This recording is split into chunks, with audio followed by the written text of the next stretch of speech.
Mi nombre es Esteban Morales, y a mis 74 años nunca pensé que tendría que esconder mi propia herencia de mis propios hijos. Nunca imaginé que el hombre que construyó casas para otros, que levantó una familia con sus propias manos, terminaría sintiéndose como una ruina, desechado por aquellos para quienes dio cada gota de su sudor. Pero lo que ellos no sabían es que este viejo, con sus manos callosas y su espalda encorvada, tenía un plan forjado en el silencio de las noches sin sueño, pulido con la amargura de cada humillación. Un plan que, se los juro, iban a sentir hasta el tuétano de sus almas codiciosas. Porque el amor, mírenme bien, el amor no se mendiga, la dignidad se defiende, y la verdadera familia, bueno, esa, a veces, se elige. Siéntense, tomen una taza de café caliente, porque hoy les voy a contar una de esas historias que a uno le rompen el alma, pero que al final le devuelven la fe. Mi vida, desde que me conozco, fue trabajar. Fui un constructor. Y no hablo de esos arquitectos de oficina, no.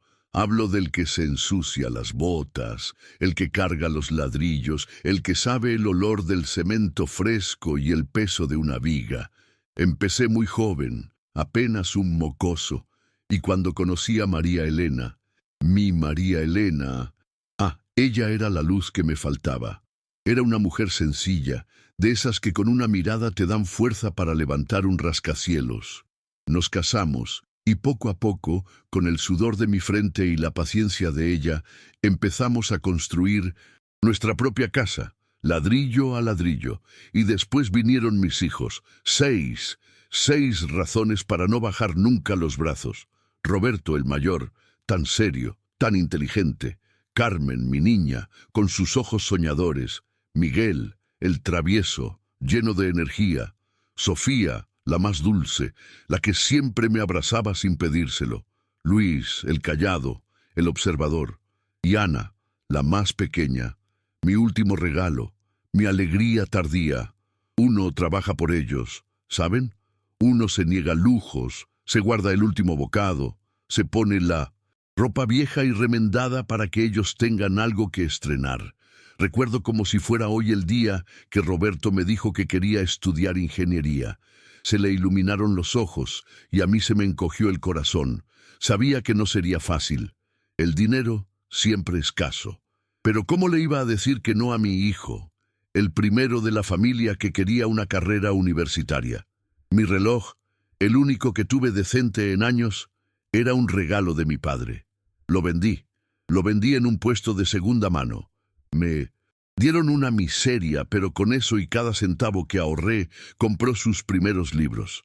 Esos libros de cálculo y física, pesados, llenos de fórmulas que yo no entendía, pero que para él eran oro.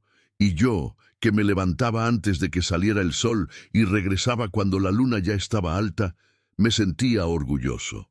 Comía un solo plato de lentejas a mediodía, a veces solo pan duro y agua, para que él tuviera sus materiales, para que Carmen tuviera su guitarra que tanto deseaba, para que Miguel tuviera esa bicicleta roja que le robaron el sueño por semanas y que yo le prometí un día de Reyes.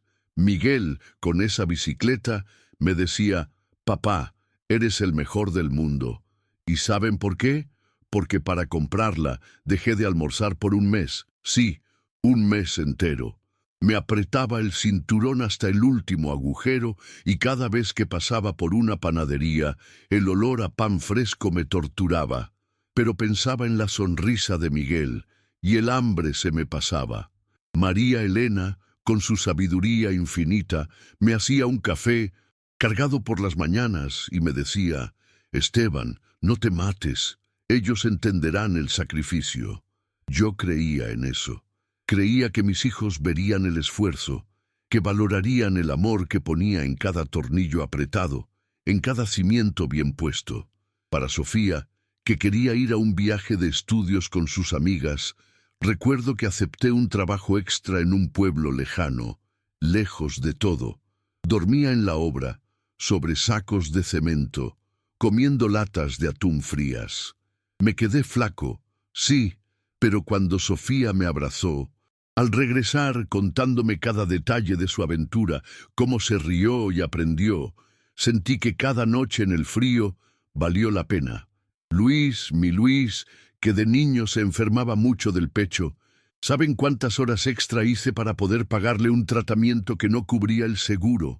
Trabajaba los sábados, los domingos, bajo el sol implacable, con la tos ronca, con las manos agrietadas, pensando en su respiración tranquila. Y Ana, mi pequeña Ana, la más mimada, porque llegó cuando ya éramos viejos, como, decía María Elena, sus muñecas, sus vestiditos de volantitos. Me daba placer verla corretear por la casa riendo, sin saber de las privaciones que había alrededor, para que ella tuviera su pequeña burbuja de felicidad. Nunca me importó, lo juro, nunca. Mi única riqueza eran ellos, mis 6 hijos. Verlos crecer, verlos estudiar, verlos reír, esa era mi paga. No pedí nada a cambio, solo que fueran buenas personas, que se quisieran entre ellos y que recordaran que la vida no regala nada, que todo se consigue con esfuerzo y con el corazón. María Elena y yo éramos un equipo. Ella administraba cada centavo, hacía milagros con lo poco que entraba, tejía la ropa, cocinaba lo más económico y rico, y siempre, siempre tenía una palabra de aliento. Esteban, estamos construyendo un futuro, no un futuro de lujos, sino de amor y de oportunidades para nuestros hijos. Y yo le creía con cada fibra de mi ser. Mis manos, ahora temblorosas y llenas de manchas, son el testimonio de una vida entregada. Por ellos levanté una casa digna, un hogar. Por ellos me privé de un carro nuevo, de vacaciones, de una buena cama por años. Mi descanso era verlos dormir tranquilos. Mi lujo era verlos comer sin preocupaciones. Y sí, pensé que con el tiempo, cuando ellos crecieran y tuvieran sus propias vidas, tal vez, solo tal vez, recordarían esas mañanas frías, esos zapatos gastados, esos platos compartidos, que el amor que sembré en ellos me volvería. Qué ingenuo fui, qué ingenuo puede ser un bien padre. Y el tiempo pasó. María Elena se fue hace 3 años. Fue como si arrancaran la mitad de mi alma. Y con ella se fueron muchas cosas más. Los hijos. Los hijos. Pensé que su partida nos uniría más, que la ausencia de ella nos haría recordarla a través del cariño mutuo. Pero fue todo lo contrario. Fue como si, al irse la que nos mantenía unidos, el pegamento se secara y se desmoronaran los pedazos. Al principio era sutil. Una llamada menos aquí, una visita más corta allá. Las excusas. Papá, estoy muy ocupado. Papá, los niños tienen esto. Un cumpleaños mío se me pasó sin una llamada de Sofía, la que antes era mi dulce. Me senté solo en la mesa, con el pedazo de pastel que la vecina, la señora Carmen, me había traído. El silencio de la casa era ensordecedor. Las fotos de mis hijos en la pared me miraban con una ironía cruel. Pensé, bueno, se les olvidó. Son cosas que pasan. Pero no era un descuido. Era el inicio de un abandono, lento, calculado, cruel. Recuerdo una Navidad. Había pasado meses esperando, ilusionado. Roberto me invitó a su casa. Pensé, qué bien, mi nieto estará ahí, cenaremos juntos. Pero al llegar, la mesa principal, grande, llena de risas y copas, era para ellos, para sus amigos, para la familia de su esposa. A mí me pusieron en una mesa pequeña, aparte, en un rincón de la cocina, junto a la puerta del patio. «Para que estés más cómodo, papá», me dijo su mujer, con una sonrisa de esas que no llegan a los ojos. Me sentí como un mueble viejo, arrumbado. Comí en silencio, escuchando sus carcajadas, sus brindis, sus planes, sin que nadie me dirigiera la palabra, salvo para pasarme el salero. Mi regalo para Roberto, un reloj de bolsillo antiguo de mi padre, que yo había restaurado con mis propias manos, lo dejó sobre la mesa sin abrirlo, mientras abría los regalos caros que le daban sus suegros. Después, apenas me despidieron. Ya te pediremos un taxi, papá. Un taxi, a mi propia casa, después de haberle dado la vida. La humillación me quemó por dentro. Las enfermedades empezaron a llegar, como los achaques propios de la edad. Un día me caí en el pasillo. Me quedé ahí un buen rato, sin poder levantarme, el teléfono lejos. Nadie contestaba. Tuve que arrastrarme, poco a poco, hasta llegar al aparato y marcar el número de Luis. Tardó en responder. «Papá, estoy en una reunión importante», me dijo, sin preguntar cómo estaba, sin un atisbo de preocupación en su voz. Me levanté como pude, con el cuerpo dolorido, y fui solo al hospital. La enfermera, una muchacha joven, se preocupó más por mí que mis propios hijos. Ella me preguntó, ¿y sus hijos, don Esteban? ¿Qué le iba a decir? Que estaban en reuniones importantes, pero lo peor, lo más asqueroso, fue cuando empezaron a hablar de la herencia. No disimulaban. Si me llamaban, era para preguntar si ya había arreglado mis papeles. Si me visitaban, era para dar una vuelta por la casa, como si ya fuera de ellos, midiendo, planeando. Miguel, el travieso, ahora era el más descarado. «Papá, ¿y la casa cuándo la vas a poner a nombre de uno de nosotros? Es que así uno no sabe qué va a pasar. Como si yo fuera a morir mañana y ellos tuvieran que asegurarse su tajada. Sofía, que antes era mi dulce, ahora me venía con cartas de bancos, preguntando qué pensaba hacer con mi dinero». «¿Qué dinero? Si siempre les decía que no tenía nada, que todo lo había gastado en ellos, que era un jubilado con una pensión miserable». Y me creían, o fingían creerme, mientras su codicia les brillaba en los ojos. Me pedían dinero para sus carros nuevos, para las hipotecas de sus casas, para los caprichos de mis nietos, y yo, el tonto de siempre, a veces les daba un poco de mi pequeña pensión, a sabiendas de que con eso me faltaría para mí. Ana, la más pequeña, la que yo creí que siempre sería mi luz, un día me dijo, «Papá, esta casa es muy grande para ti solo. Ya estás mayor. ¿No crees que sería mejor venderla? Podrías irte a un asilo. Ahí te cuidarían, tendrías amigos de tu edad». Se lo dijo con la misma facilidad con la que me preguntaba qué íbamos a comer. ¿Un asilo? ¿Yo? ¿El que les dio todo? ¿El que construyó esa casa con sus propias manos, ladrillo a ladrillo, gota a gota? Sentí un puñal helado que me atravesaba el pecho. La ironía era tan amarga que me hizo reír por dentro, una risa sin alegría, una risa de puro desprecio. Querían mi casa, no a mí. Querían el terreno que habían visto revalorizarse, el lugar donde yo aún sentía la presencia de María Elena. Me trataban como un estorbo, una carga, un bulto viejo esperando la muerte para que ellos pudieran hurgar en mis cosas. «¿Un asilo?», le dije. «No, hija, tu padre todavía tiene sus planes». Y la vi, a mi pequeña Ana, sonreír, pensando que yo estaba débil de la mente, que no entendía la sugerencia. No sabían que cada una de sus palabras, cada uno de sus actos de desprecio, eran clavos que martillaban mi determinación. La gente me veía como un viejito, cualquiera, con sus rutinas, su café con leche por las mañanas, su paseo por el parque, un jubilado más. Pobre, pensaban, cansado, y me dejaban en paz. Nadie sabía lo que este viejo guardaba. Era mi secreto, mi poder oculto. Y no fue algo que planifiqué de jovencito, no. Fue algo que con el tiempo se convirtió en mi escudo y luego en mi arma. Yo era un hombre de costumbres.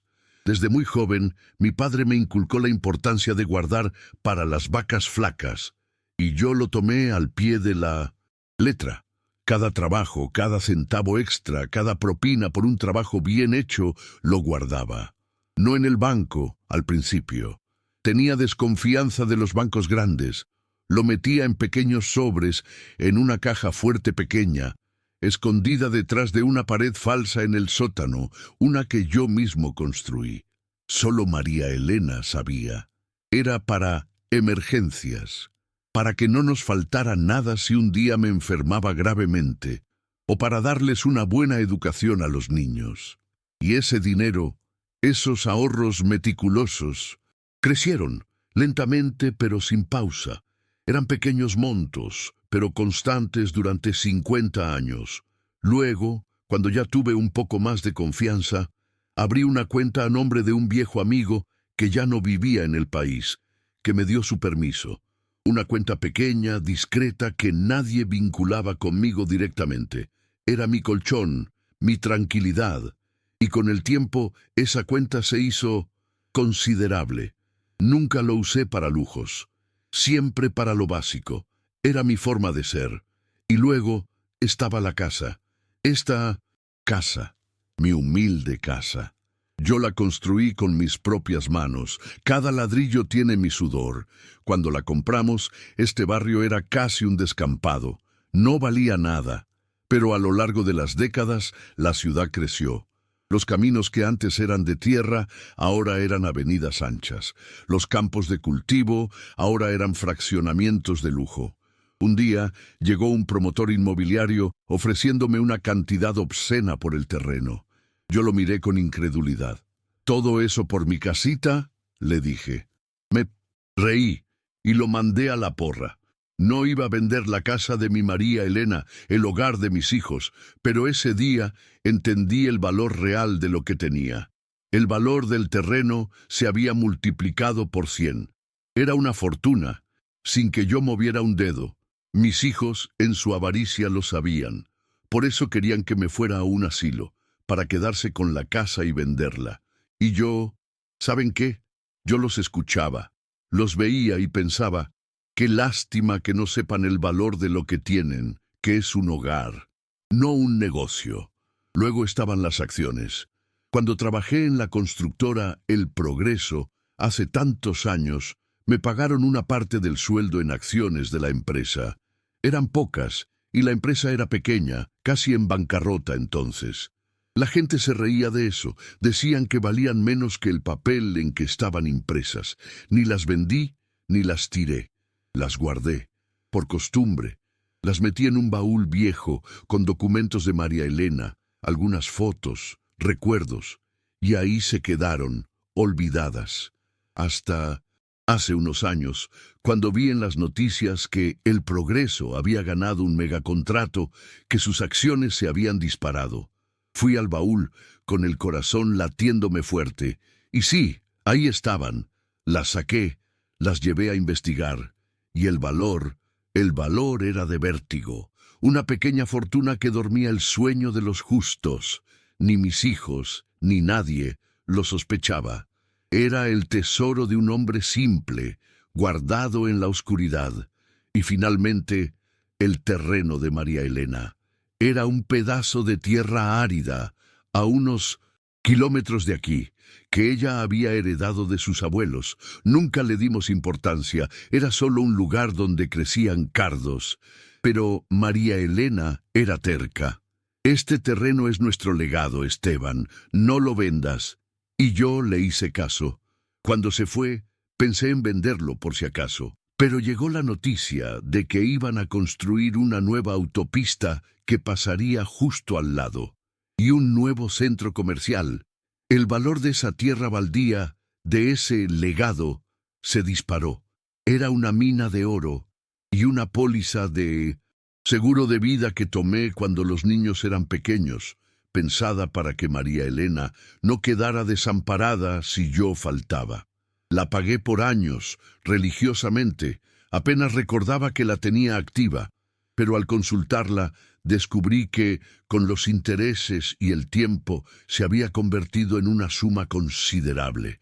Todo esto, mírenme bien, lo mantuve oculto. Al principio, por prudencia, luego, por fastidio, y finalmente, por una dolorosa lección que quería darles. Quería ver si el amor que me tenían era o genuino, o si era solo por lo que ellos creían que yo tenía. Sabía que si veían un centavo lo iban a querer, y no por necesidad, sino por pura avaricia. Se convirtió en mi escudo y en mi arma. Ustedes, que me escuchan, saben lo que se siente que te roben la paz. Yo no quería que me robaran también mi dignidad. La gota que colmó el vaso fue el día que Roberto, mi primogénito, vino a decirme que quería llevarse unas cosas de la casa. «Mientras vives aquí, papá», me dijo con descaro, «la casa es de todos, ¿no?». Y se llevó unos cuadros que eran de mi madre, unas cosas que María Elena amaba. Lo vi irse con esa sonrisa de superioridad, y en ese momento supe que era hora. Era el momento de desenterrar el tesoro y usarlo para algo más que acumular polvo. Para algo más que para saciar la avaricia de unos lobos que se disfrazaban de hijos. Mi plan lo forjé con la misma dedicación con la que hacía los planos de una casa. Detalles, pasos, cada cosa en su lugar. No quería venganza, no quería justicia. Quería enseñarles la lección más cara de sus vidas. Contacté a un abogado, un hombre mayor, de confianza, amigo de hace años. Lo puse al tanto de todo, de cada centavo, de cada propiedad, de cada acción, y le expliqué mi voluntad. Al principio me miró extrañado, como si estuviera loco. «Esteban, ¿estás seguro de esto?». Y yo lo miré a los ojos y le dije, «Más seguro que nunca, compañero. ¿Tú sabes lo que es que tu propia sangre te considere un bulto? Que te pidan que te vayas de tu casa para morirte solo en un lugar ajeno. Esto no es por el dinero, esto es por la dignidad». El día de la lectura del testamento fue, se los juro, una obra de teatro. Los convoqué a todos: Roberto, Carmen, Miguel, Sofía, Luis y Ana. Llegaron puntuales, por primera vez en años. Se les notaba la impaciencia, esa urgencia por saber cuánto les tocaría. Sus caras, pálidas, tensas, con una sonrisa forzada. Se sentaron en la sala, la misma sala donde alguna vez jugaron de niños, donde María Elena les contaba cuentos. Ahora era el escenario de su codicia. El abogado, un hombre serio, de voz monótona, empezó a leer. Primero, las nimiedades. A Roberto Morales se le lega el reloj de bolsillo del abuelo, el mismo que él había dejado tirado. Lo vi fruncir el ceño con un gesto de desprecio. A Carmen Morales, los álbumes de fotos familiares. Ella que nunca venía a verme. A Miguel Morales, la colección de herramientas de don Esteban. Él, que nunca levantó un martillo en su vida, salvo para romper algo. Así fue con cada uno. Pequeñeces, cosas de poco valor, objetos sentimentales que para ellos no significaban nada. Se miraban entre sí, con incredulidad, con creciente indignación. ¿Es todo?, preguntó Luis, con un tono que no podía ocultar su decepción. El abogado hizo una pausa, se aclaró la garganta, y luego dijo las palabras que ellos nunca esperaron escuchar. El resto de la fortuna de don Esteban Morales, que asciende a una cantidad multimillonaria, incluyendo la propiedad de la residencia principal, los terrenos heredados, las acciones de la constructora El Progreso y las cuentas de ahorro, será distribuida entre las siguientes personas, quienes han demostrado un amor y un respeto incondicional por el testador en sus últimos años. El silencio que siguió fue atronador, un silencio que se podía cortar con un cuchillo. La cara de Roberto se puso morada. Carmen llevó una mano a su boca con los ojos desorbitados.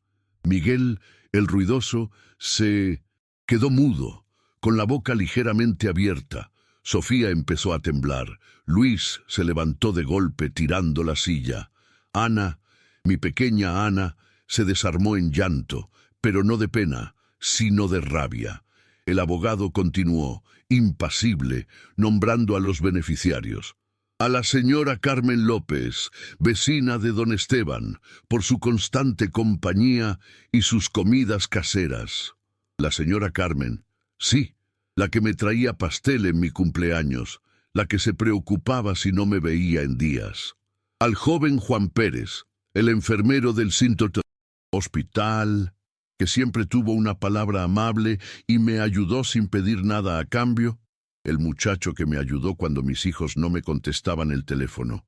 Al señor Carlos Mendoza, dueño del café de la esquina, por sus tazas de café caliente y sus conversaciones que me hicieron sentir humano. La voz del abogado sonaba como un juez sentenciador. Las reacciones de mis hijos fueron explosiones de ira, de incredulidad, de falso arrepentimiento. «¡Esto es una locura!», gritó Roberto, su cara roja, las venas de su cuello hinchadas. «Papá, no puedes hacer esto. Estamos hablando con un abogado. Esto no es justo. Nosotros somos tu sangre».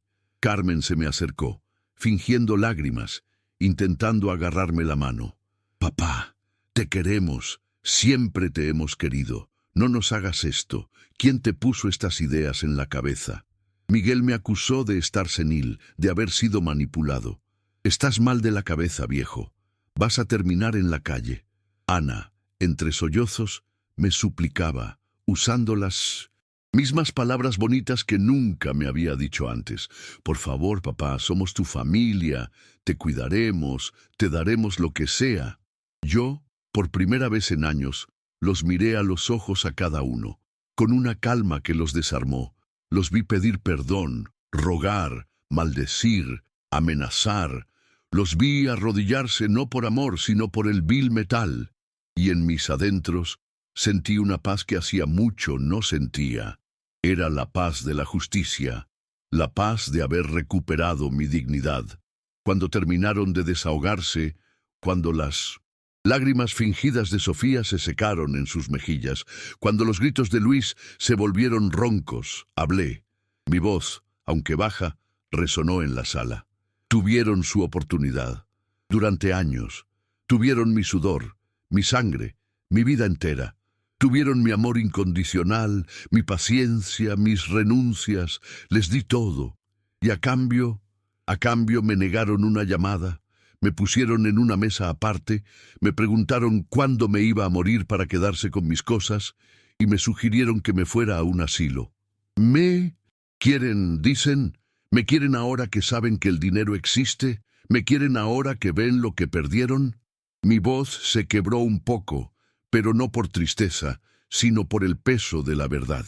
Ustedes no me quieren, quieren lo que creen que pueden obtener de mí. Y esta lección, espero, sea la más cara que paguen en su vida, porque el dinero se gana y se pierde, pero la dignidad, una vez que se pierde, no se recupera tan fácil, y el amor no se mendiga. Se fueron. Los 6. Algunos, jurando venganza, otros con la cabeza baja, hundidos en su miseria. No los volví a ver, y no los extraño. Y así fue como mi vida empezó de nuevo a los 74 años. No en la opulencia, no en un castillo, sino en esta misma casa, mi hogar, que ahora siento verdaderamente mía, libre de la sombra de la codicia. La señora Carmen, a veces, me trae un plato de sopa caliente. Juan, el enfermero, viene cada tanto a tomar un café conmigo. Charlamos como viejos amigos. Carlos, del café, me saluda con una sonrisa genuina, y con ellos he encontrado la verdadera familia, no la de la sangre, sino la del corazón, la que me valora por quien soy, no por lo que tengo. No me siento solo, me siento en paz.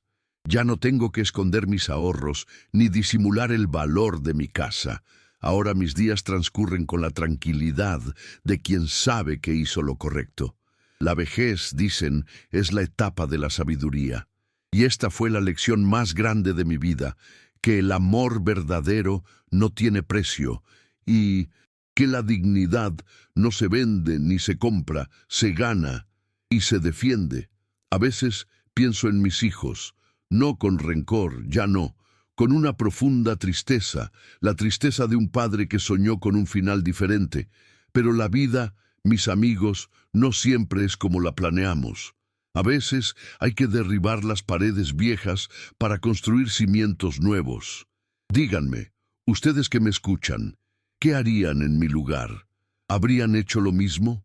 ¿O habrían aguantado el maltrato por el simple hecho de ser sangre de su sangre? Cuéntenme también desde qué ciudad me están escuchando. Me gusta saber que hay gente buena en todas partes.